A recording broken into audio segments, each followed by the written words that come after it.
Well, good morning, everyone. Welcome to the fourth installment of session of semester 2 of the Safety Academy.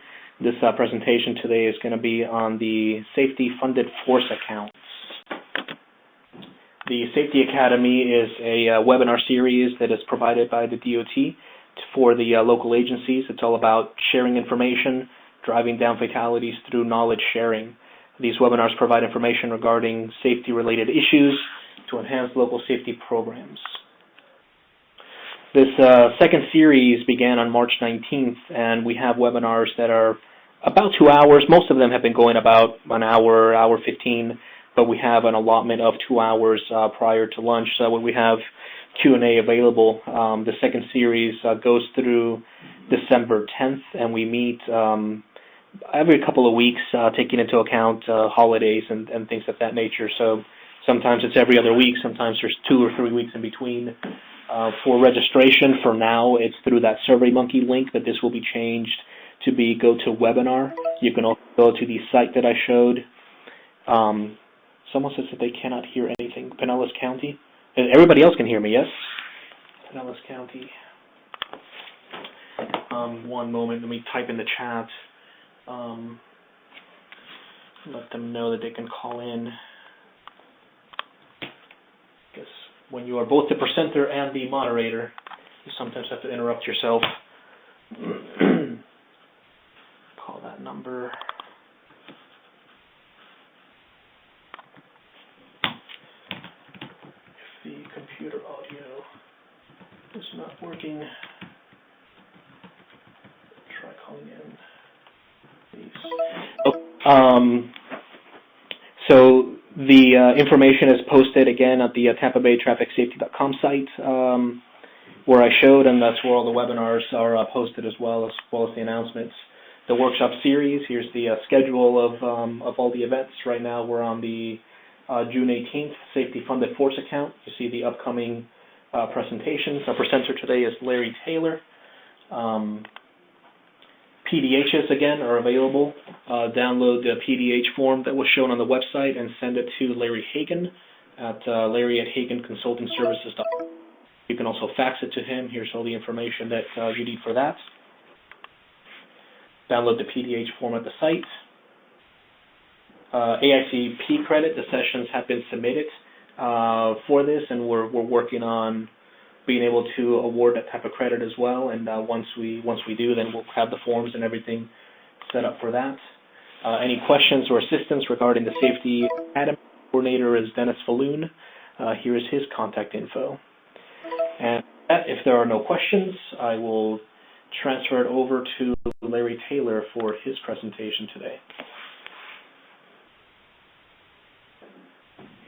Okay, thank you, Anthony, and good morning, everyone, and welcome to the, as Anthony stated, the District 7 Safety Academy, and this session today involves the use of local force accounts on federally funded safety projects. Again, my name is Lawrence Taylor. Many of you know me as Larry, and I was the District 7 LAP Administrator and Special Projects Administrator from 1998 until my retirement 2 years ago. And I'm now working as the District 7 Safety LAP Project Manager, Consultant, and Grand Poobah and all this good stuff.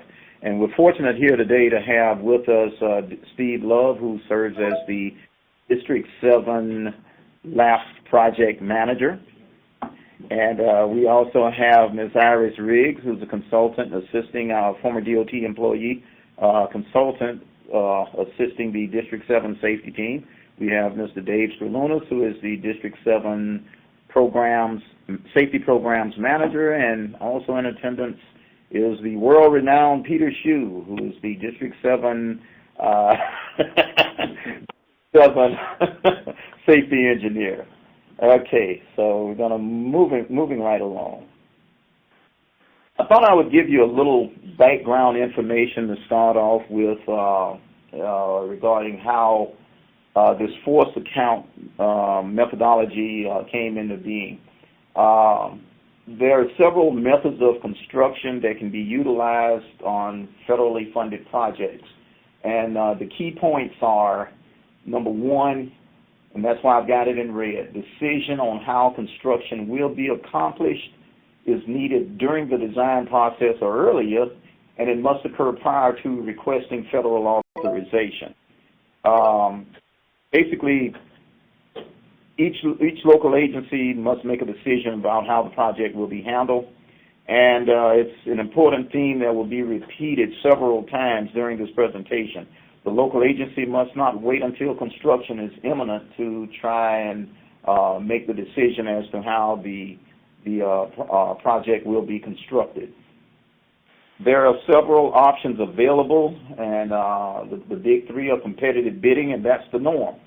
The other two are negotiated contracts and the local agency force account. The requirement for competitive bidding can be waived for cost-effective reasons. But again, it's the norm, and the expectation is that the projects will be competitively bid. Any construction method other than that, competitive bidding must be approved by the oversight agency. And in the case of LAP projects, the oversight agency is the Department of Transportation. And if the department wanted to utilize some other form of method of construction, then we would have to plead our case to Federal Highway.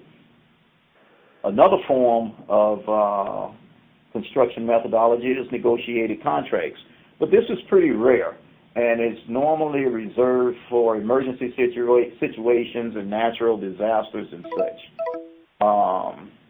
And I'm going to go, and of course the third method would be local agency force account, which is the focus of our discussion today. Now, as far as federal aid contracting basics, competitive bidding, first of all, it's everything that all of the rules and requirements and regulations, they're all rooted in CFR, Code of Federal Regulations. Title 23, 635.104 addresses the method of construction, and the requirement there is that all federally funded projects be competitively bid unless some other construction method proves to be cost-effective or an emergency situation actually exists. If you're going the competitive bid route, the project must be advertised a minimum of 21 days, and the award must be to the low responsible bidder. Alternate methods such as negotiated contracts and local force accounts require agency oversight approval. Now, I'll be going into more detail on these in the coming slides here. Here we have negotiated contracts. This methodology is rarely used and typically then only used under dire circumstances. These dire circumstances usually involve emergency projects that can occur from an accident or some unforeseen situation where a major transportation facility is damaged, but it is in the best interest of the public to get the facility open again as quickly as possible. There are also instances where emergency projects have resulted from natural disasters, and that's most common here. And particularly in Florida, these natural disasters stem from damage done by hurricane winds or flooding or whatever. In those cases, an emergency declaration is required in order to move forward with an emergency project of that type. The emergency project can be a temporary or a permanent repair, but if it does go the permanent repair route, they must be done through a LAP agreement if the local agency does the repair. Now, a true emergency project, after a declaration has been declared, we do have the availability of using a JPA to effect that emergency repair quickly to get the facility back open. And we've utilized that here in District 7 on numerous occasions, particularly after the 2004 storms.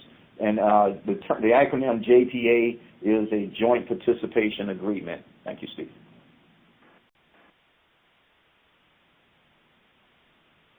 Now, the delegation of authority that's found in CFR is basically where our ability to do LAP comes from. Because the department is responsible for all federal aid projects that occur within the state. But we have the ability to delegate to a qualified local agency when that local agency has legal jurisdiction over a facility or when special conditions warrant. And this is the basis for the LAP program. Now, what we call LAP, L-A-P, is referred to, the local agencies are referred to as LPAs, which are local public agencies in CFR. So a little play on alphabets there, but the essence of it is the same. Our LAP program is a situation where the department delegates the ability to spend federal money to local agencies. Now, just because the department delegates the responsibility, well, the department is not relieved of its responsibility when we delegate a project to a local agency. We are still ultimately responsible for that project because we enter into a stewardship agreement with Federal Highway whereby we agree to basically remain on the hook even though we have delegated the assignment to the local agency. And as I heard said during my early days with the department, you can delegate an assignment, but you cannot delegate the responsibility, and that's the situation we're in here with LAP. Now, if we delegate the assignment to a local agency, that local agency must have someone on their staff. It must be a staff member who remains the responsible charge for the project. And that's true regardless of whether it's a force account project or if it's a regular LAP project. Also, if a construction contract is utilized, all federal contracting requirements shall be met. This is not a situation where someone can pick and choose which of the federal contracting requirements they want to abide by and follow, but it's all-inclusive. All of the requirements must be met. And this is what got the department in trouble back in 2005 when Federal Highway did a review of our LAP program, and they discovered that none of the contracts that they randomly reviewed included all of the federal contracting requirements. That resulted in a shutdown or a moratorium of sorts on LAP projects that lasted until we took the appropriate steps to rectify the situation. And we did that, and that rectification came in the form of the LAP construction checklist and the myriad of reviews that we now have on LAP projects. Also, the local agency must be adequately staffed and suitably equipped to undertake and satisfactorily complete the work that has been assigned to it.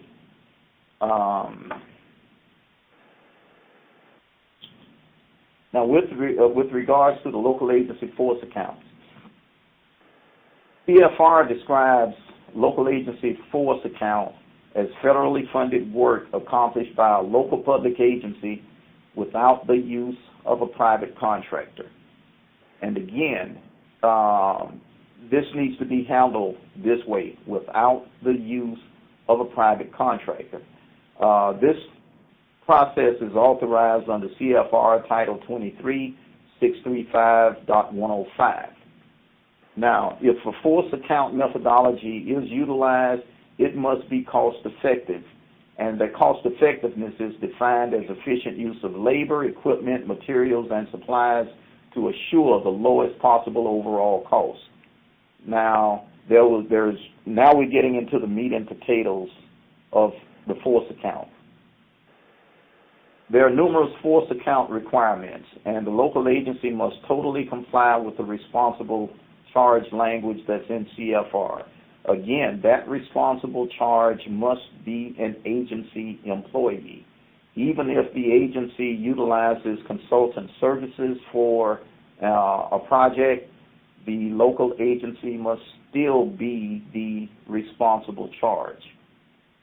So the local agency must be adequately staffed and suitably equipped to undertake and satisfactorily complete the project. And again, that's a repeat from the previous slide, but this is an area of emphasis.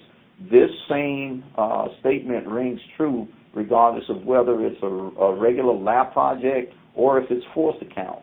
The department has its certification process, and that certification process, during that certification process, we do an evaluation on the local agency to make sure that they can meet the requirement, to make sure that the local agency has adequate staff and they are capable of completing a project and meeting all of the federal requirements. Now, if the force account methodology is to be used, the local agency is required to submit a finding of cost effectiveness, which we affectionately refer to as a FOSSI. And it must be submitted to the oversight agency. And again, in the case of lab projects, the oversight agency will be the district and the Department of Transportation. The district is responsible for reviewing and approving requests to utilize this methodology for compliance with all applicable CFR regulations, requirements.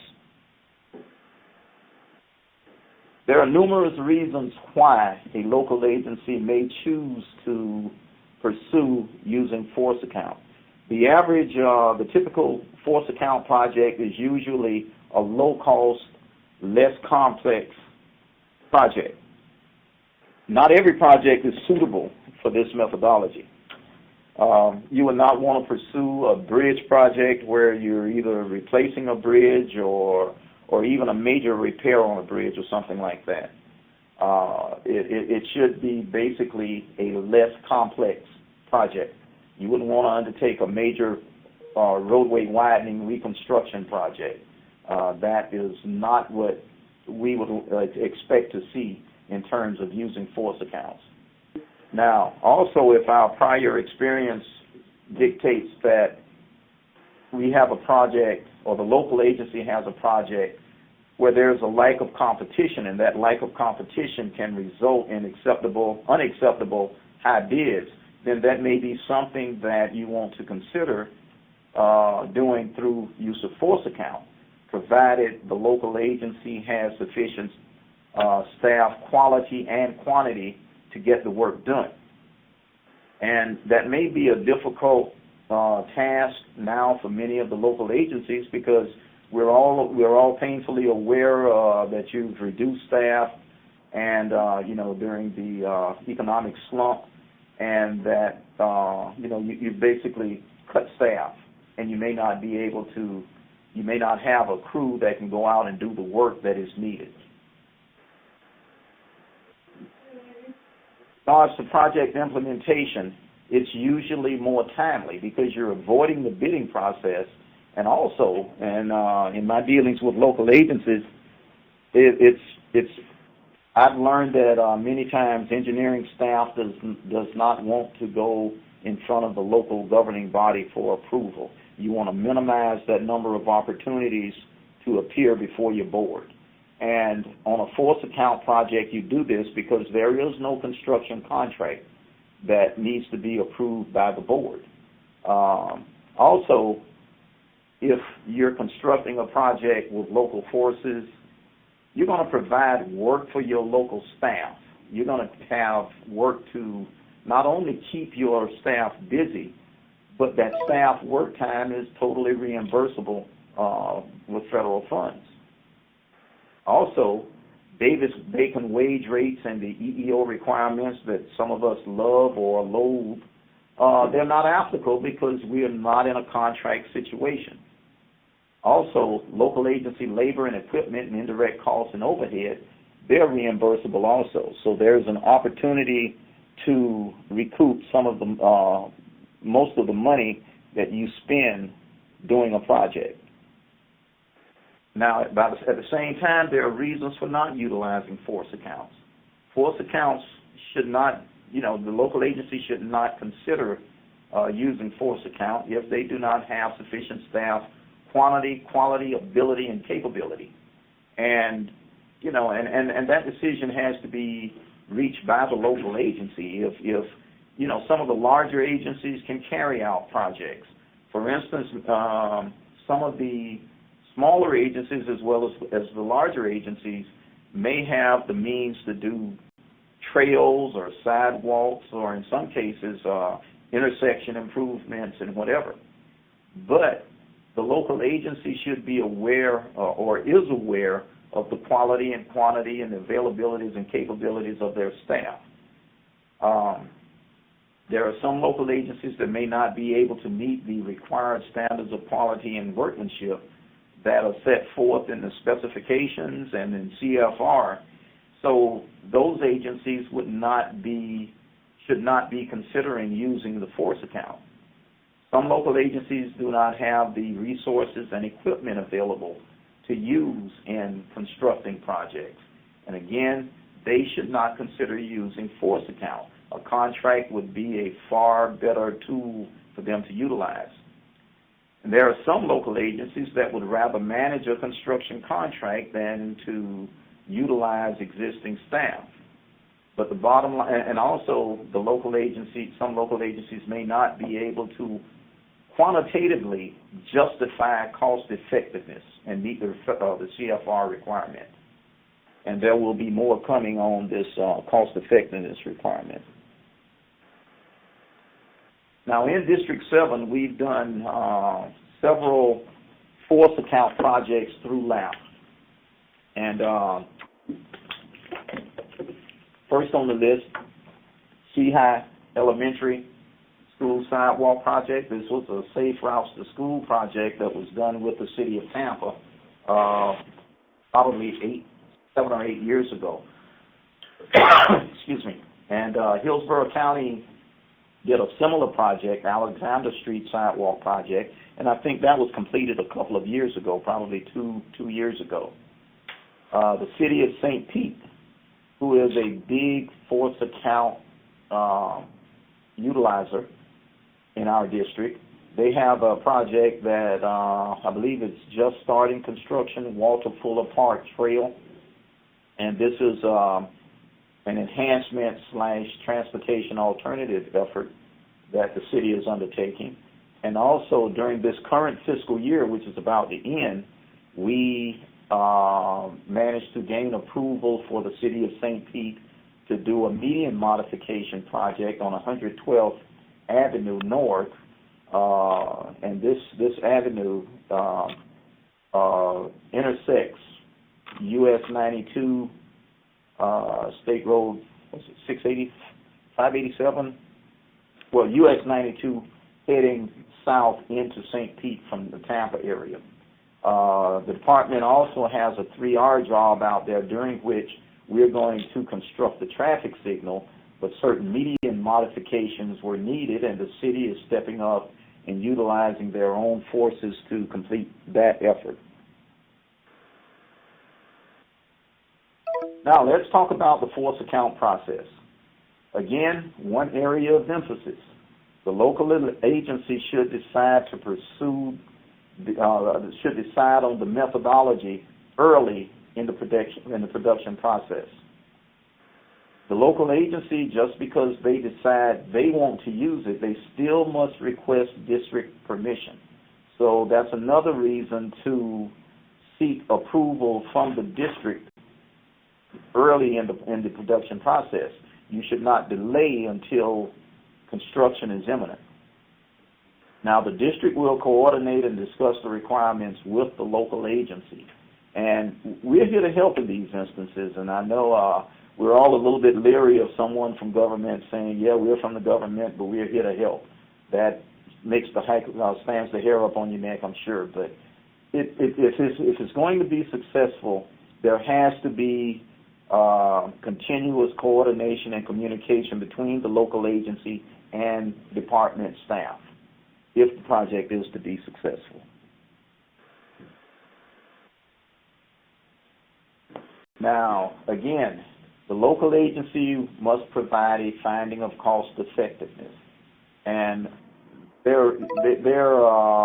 you will see later in this presentation some of the items that will go into that finding of cost effectiveness.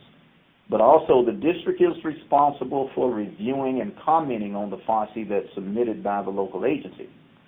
And we keep the lines of communication open with the local agency, and the local agency must respond to the district comments and revise their finding of cost effectiveness accordingly.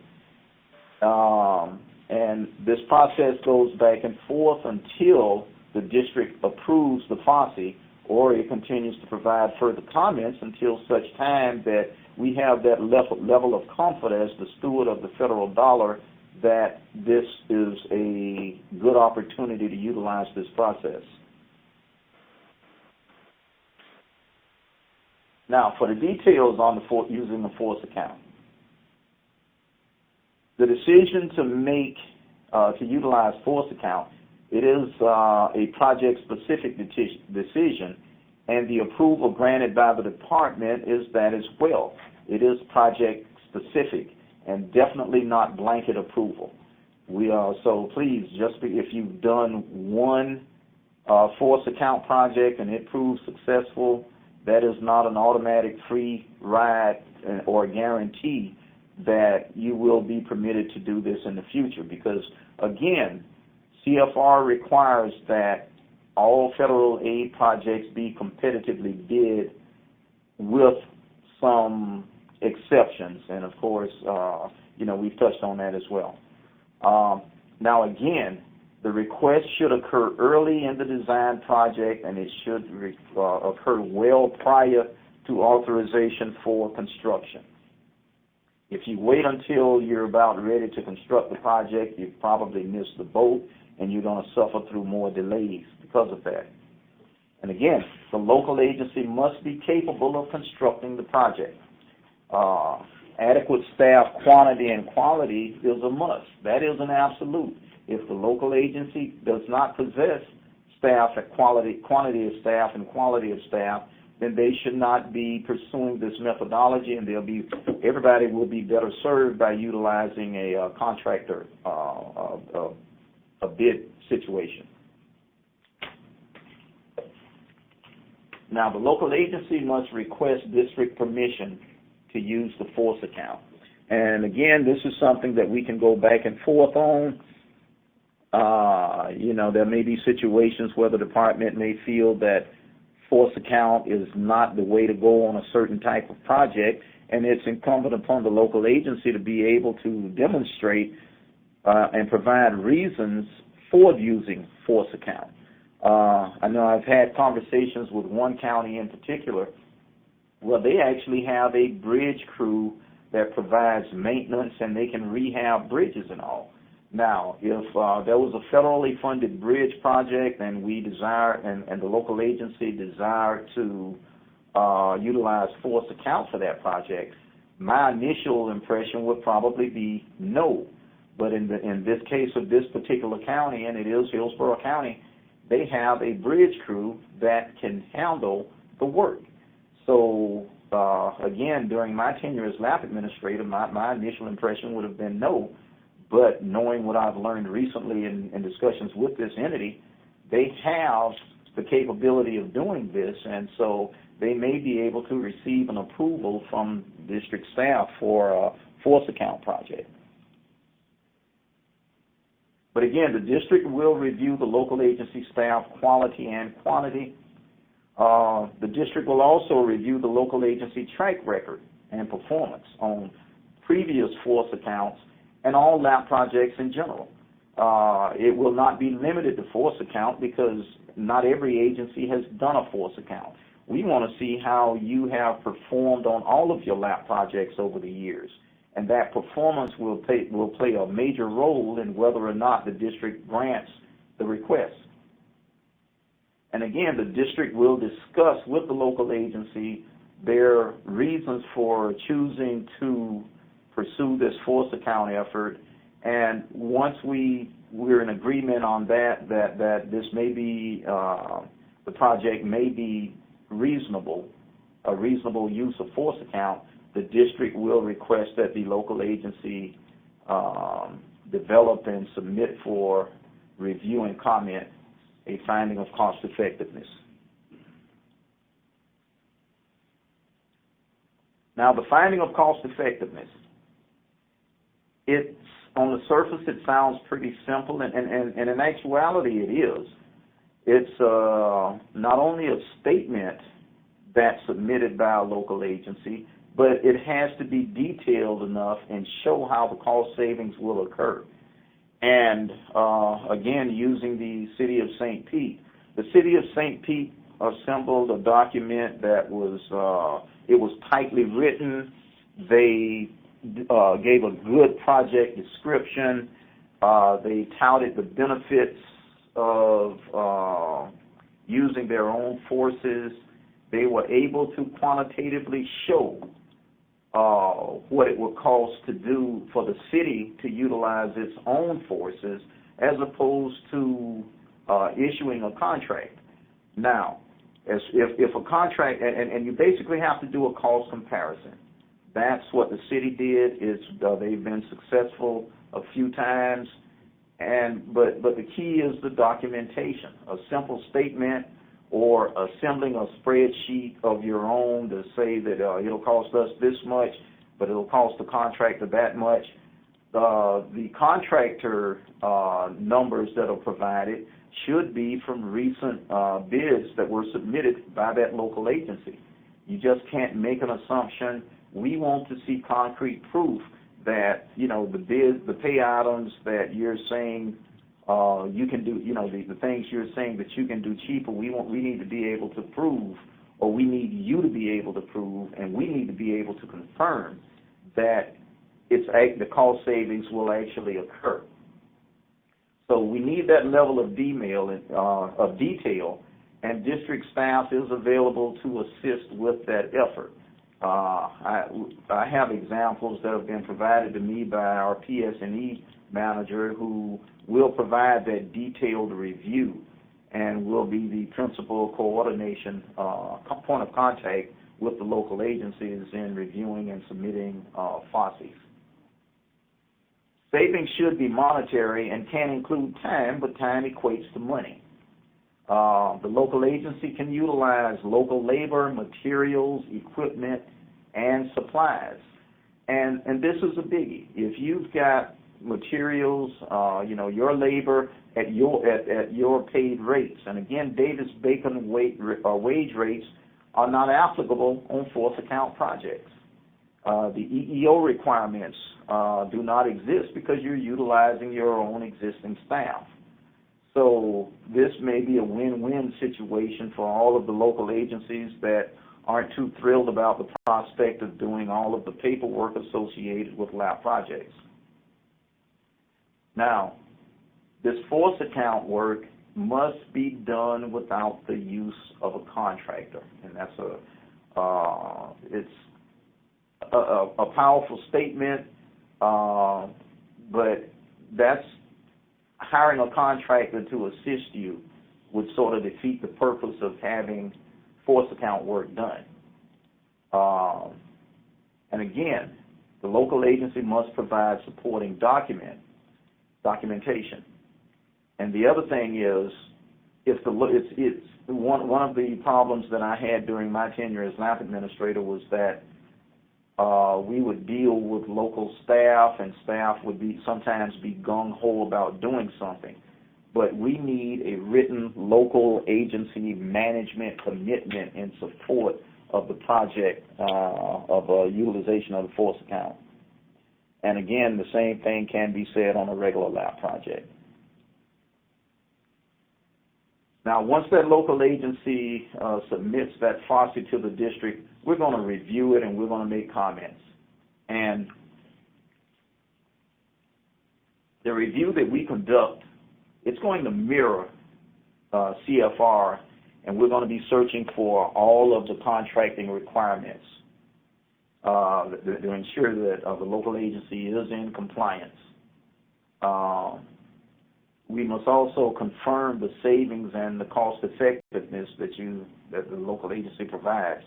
That again, a simple statement will not suffice. We need much more than that. We need something that we can really hang our hats on, because all of these LAP projects, most of you local agencies that are involved in LAP, you've probably witnessed an increase in the level of scrutiny being applied on lap projects, and that's where we are. But the beautiful thing about that is that at the end of the day, it's still free money.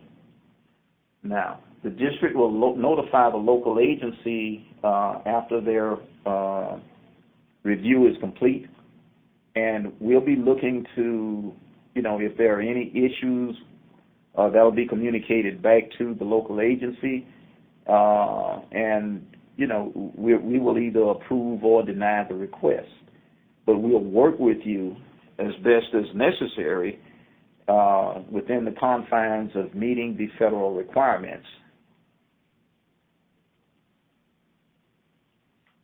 And here there was, again, citing a sample FOSSI that the City of St. Petersburg submitted for the 112th Avenue at 4th Street intersection. And again, this project abuts a state road. So it's not really on the state highway system, but it will impact the state highway system. And the safety project, we're installing a signal as a safety element into a 3R job that we have. So the city's FOSSI included a good amount of detail in the introduction and the project description. They cited several reasons for using the force account. And among these reasons, and I'll get to some of that in a few minutes, but these reasons included not only the ones that I mentioned earlier, but included statements that city staff is more familiar with their neighborhoods than a contractor would be. And again, some of these projects will occur on neighborhood streets, and local staff is much more familiar with the areas where they're living and working. So little simple things like that can come into play.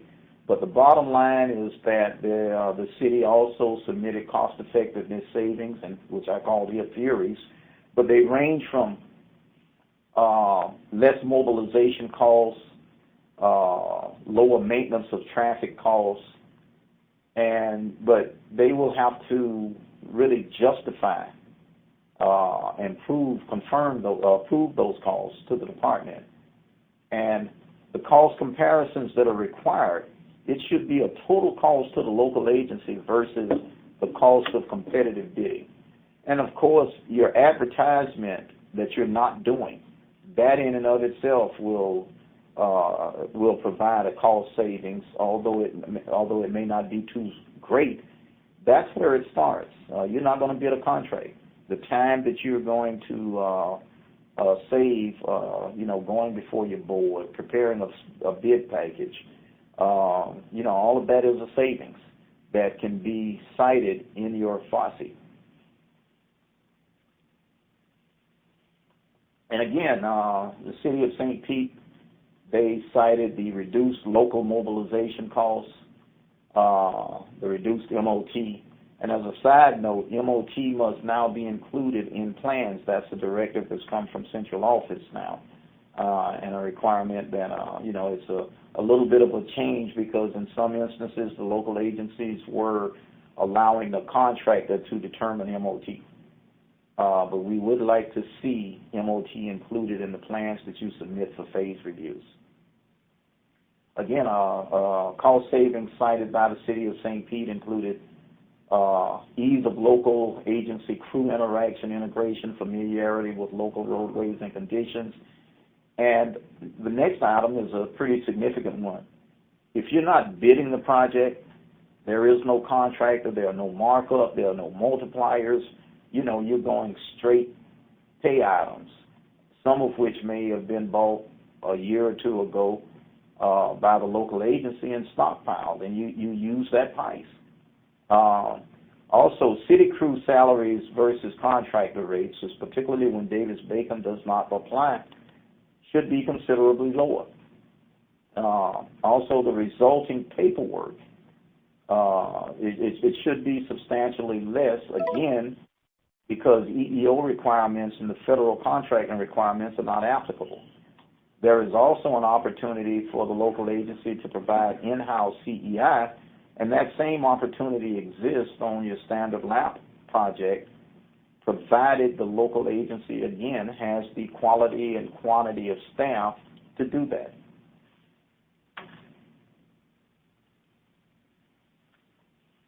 Now, once you have an approved force account project, the local agency submits a PS&E package, and PS&E is the acronym for Plans, Specifications, and Estimates. So the plans must still be approved in ERC just as with any lap project. The specifications package must still be approved by the department just as with any lap project. The project estimate must be updated with each phase submittal and must still be submitted and approved by the department.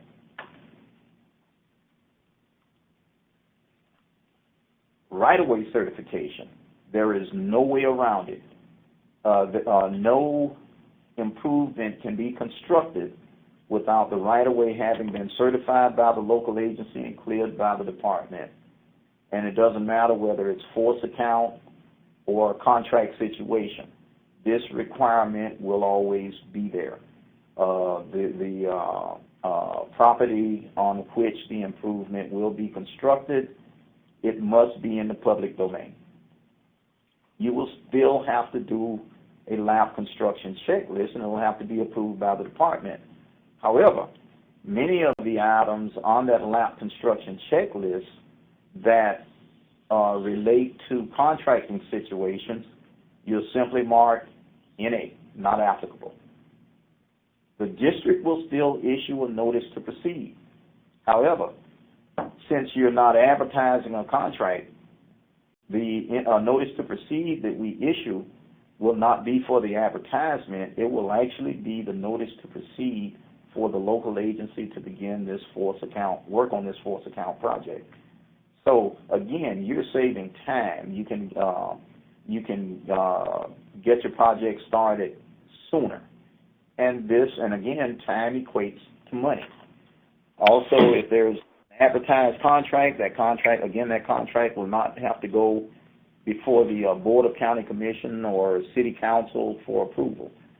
So that's one fewer, or in some cases, several fewer trips for the local agency staff. Larry, if I may, there's a question in the chat. Okay. Someone is asking, could an agency use a private contractor in a very specialized area as essentially a subcontractor if their very special task was a very small part of the project? For example, 95% done by staff, 5% done by the sub, which is a contractor. CFR does make special allowances in those situations, but it has to really be a special condition, a special situation that exists. Because again, if you're doing it force account, you need to do it basically without a contract. And that would be something, those special conditions would be something to discuss with district staff. Again, you will have to show that it's very needed and that it's, I would imagine it would need to be a very, very minimal part of the entire project. But it's not an absolute no, but it's a rare yes.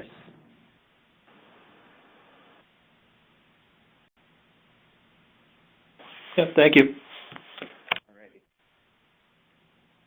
Okay.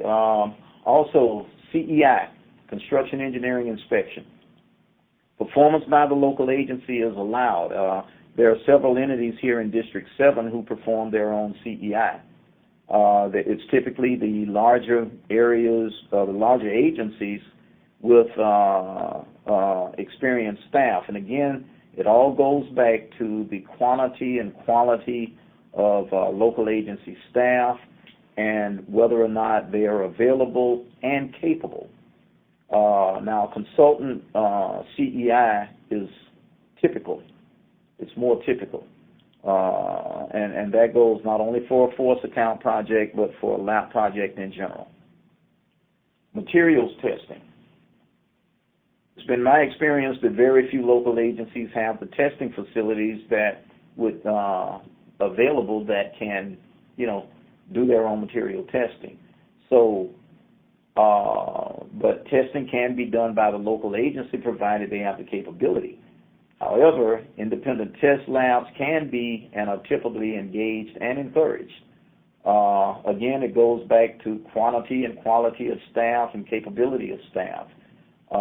Everyone can't do this. Every agency can't do that. In fact, in this era, I think it's a safe assumption that most agencies will not be able to do their own material testing. But as with any other lab project, material testing and CEI is a must. It's a mandate. It will be done either by local forces or through a consultant.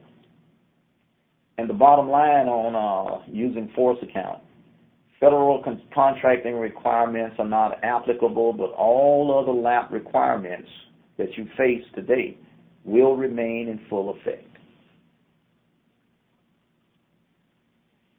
Now, in summary, all federally funded projects must be competitively bid per CFR unless a more cost-efficient method is available.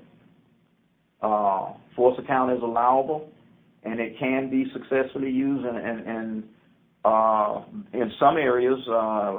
Some agencies do it, I won't say on a regular basis, but it's not so much the exception. For instance, the work done with the City of St. Pete, by the City of St. Pete. They are the District 7's largest user of local force accounts. And I'll repeat, this decision to utilize force accounts should be made early in the production process, not when construction is imminent. As I mentioned earlier, I would hammer that point several times because it's an important one. And related to the the question that was just asked, force account work should not be commingled with a construction contract. And you'll notice here I did not say it must not, because CFR does make allowances, but again, that is definitely the exception and not the rule or the expectation.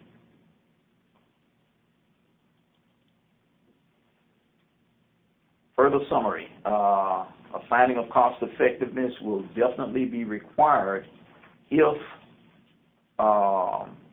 local force account is to be used. The local agency should break down all pay items with unit costs from recent bid tabs. And what the local agency will need to do, and the department, well, the local agency will compare the bid tabs to the cost of the local agency performing the work. And then on this end, the department will have to look at that along with the supporting documentation to make sure, to confirm that it is a cost savings effort, that it will result in a cost savings. So it's incumbent upon the locals to show how their costs were derived. Simply inserting numbers into a spreadsheet will not get it. We need to have concrete evidence that the local costs that you're showing that are lower than what you anticipate paying a contractor. We have to be able to hang our hat on it and confirm that these costs are legit. We've also noticed that some agencies will not include mobilization and MOT costs, but they are a bona fide cost of the project, and they should be included.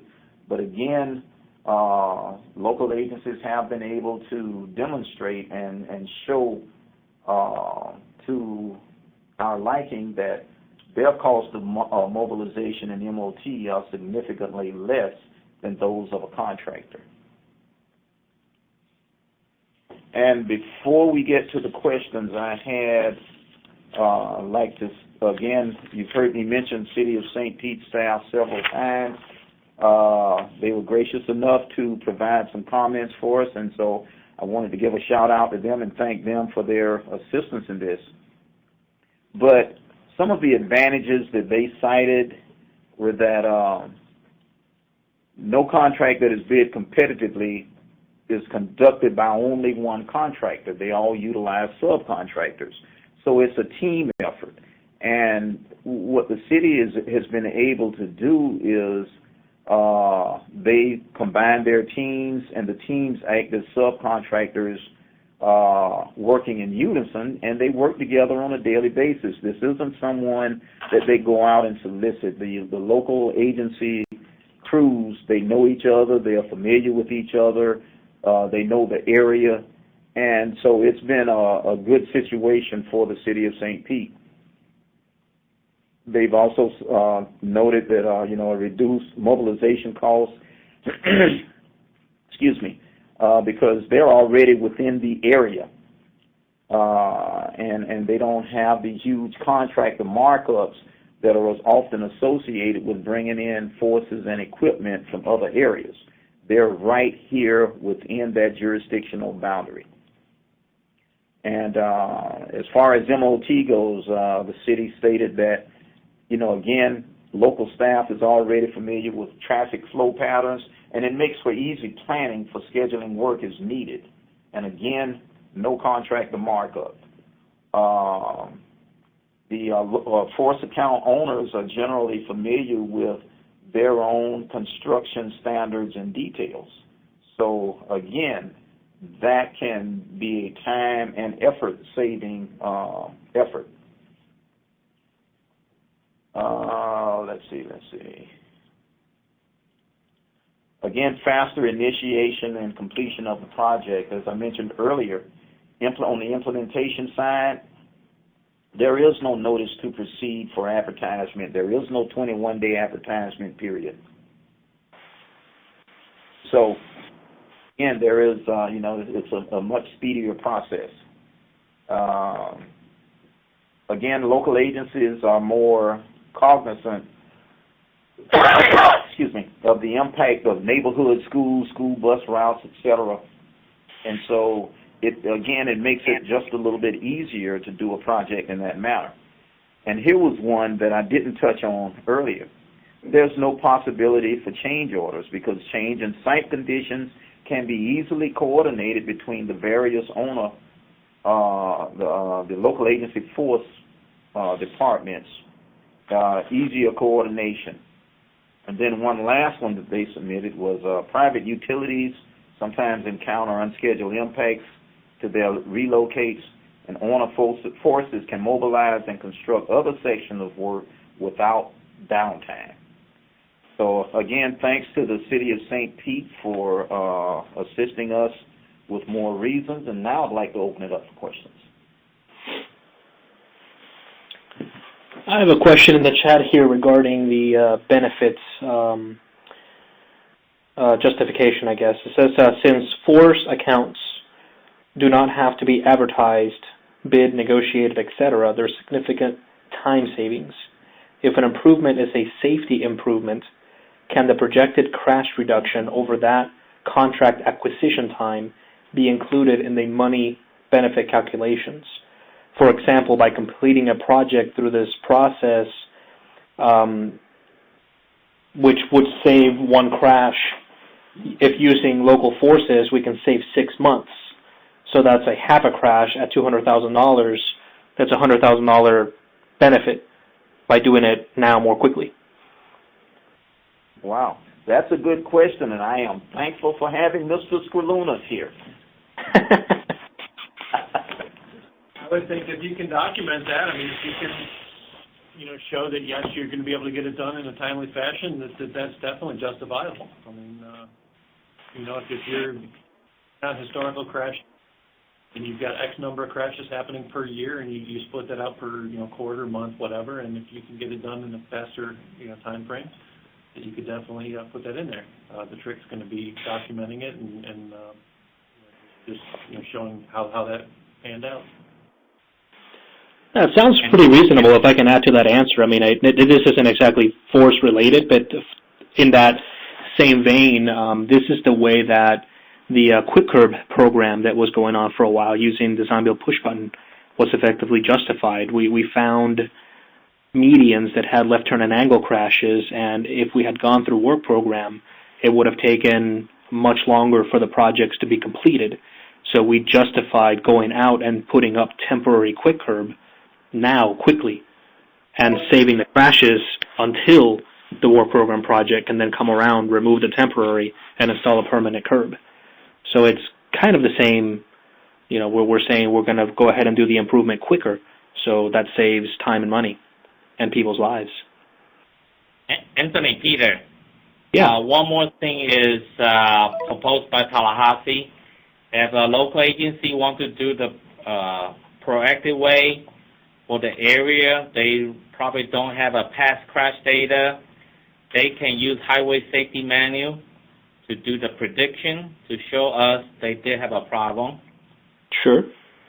And the highway safety manual will look at this crash reduction factor, everything to do some kind of the estimate. And if people want to understand highway safety manual, we can generate another web series to talk about this one.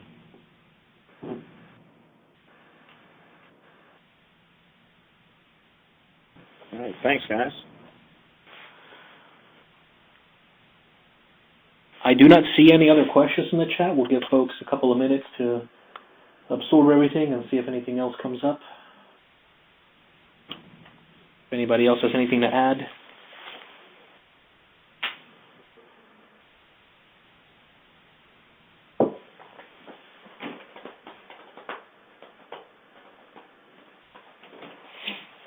And Larry, if you see the chat, you may want to double check to make sure that a question was not typed to you directly, because I had some that were typed to the entire audience and some directly to me.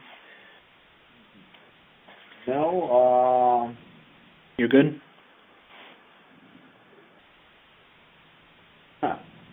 wait, let's see here. Just because sometimes the attendees don't want everyone to see the question. So I always like to have the presenter double check. Got a couple of attaboys here for me, but thanks all for your comments. Well, good. Good, that's always good. And please ask the questions, though. And, I've, here on this last slide, I've included my contact information as well as that for David Scalunas and Peter Shue. And I don't have a problem giving out Steve Love's contact information either. I'll give you his personal cell phone if you really want it. No, you don't. But the bottom line is, yes, we are here to help. And, this is our goal. And if what we're doing can save one life or reduce the number of accidents, that's what we're here for. And we would love to be able to reach out to the local agencies, because our statistics have shown that I think it's 48% of all accidents, and it kind of fluctuates, but a significant number, a significant percentage of all the accidents that are occurring off the state highway system. So I'm appreciative, for obvious reasons, of the efforts here in District 7, but it's something that's really needed. Now, here's another question. What is the typical turnaround on district approval of a FOSSI? Well, it depends on the completeness of the original submittal. Again, in the case of the city of St. Pete, they submitted several successful FOSSIs for district review. And we don't have that back and forth. We don't have that tennis match type situation, that volley back and forth. And I'd have to say it depends on the quality of the FOSSI that's submitted. But we can get a copy of a FOSSI to you. You can use one from the city. You can use that as your blueprint, as your sample. So we'll do what we can, and Steve Love's about to chime in, I think. Yeah, typically I would say between 4 to 6 weeks. It doesn't take long at all, but again, if you put that package together in detail, follow that format, have everything laid out, it's relatively a pretty smooth process. We typically put ours in the electronic review comments database so that You will get notice as soon as we finish the review. Comments out there, you can respond to those comments and make those comments. We can see those comments as quickly as you provide a response. So I would say, again, pretty much between 4 to 6 weeks, somewhere around that range. It doesn't take long at all. And I would also emphasize that early is definitely better. At a minimum, no later than, you're ready to go into your 6% plans. I would say you should have your FOSI already approved pretty much prior to that. So that would be kind of the baseline to kind of follow as for submitting that document and getting it started. Just try to get it approved as soon as we can. I want to add to that in the chat, the city of St. Petersburg said that it took, after all the paperwork was submitted and prepared, less than a week before they heard back on their particular project. It actually took them longer to fill out all the applications and get all their ducks in a row than it did for the department to approve it. Yeah. Well, and again, St. Pete is a great entity to deal with because, as I mentioned earlier, you have to have the coordination and the communication, and St. Pete does that. We talk with St. Pete staff on a regular basis, and that's the key, not only on a force account project, but any lap project. We're in it together, and as our former secretary used to say, our former production director used to say, it's a partnership. It's not DOT versus the local agency. We are all moving and working in the same direction on the same team with a common goal of reducing fatalities and serious injuries. So it has to be viewed as a partnership instead of an adversarial type relationship. But again, the key is the city put together a nice tight package. They submitted it to the department. There was minimal volleying back and forth, and as Ziba commented, it was done in a week. But it took them longer to assemble all of the required information. So.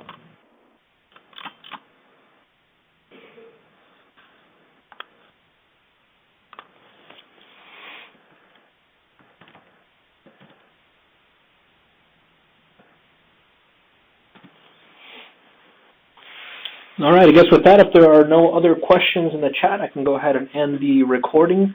We'll stay on the line for a few more minutes in case there's any other questions or comments.